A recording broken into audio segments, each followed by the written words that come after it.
Hey there everyone, on Wellar's channel.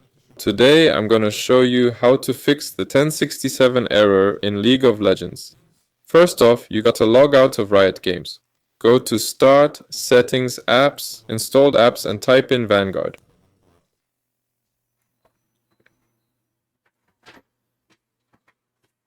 Alright,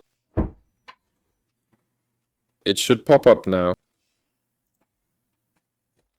Then click on the three dots and delete it. Click Yes there.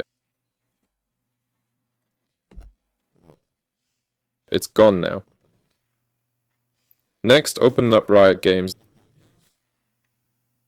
Then go to League of Legends and update it so you can install Vanguard. Click Update. There. After the update, we'll need to open Services.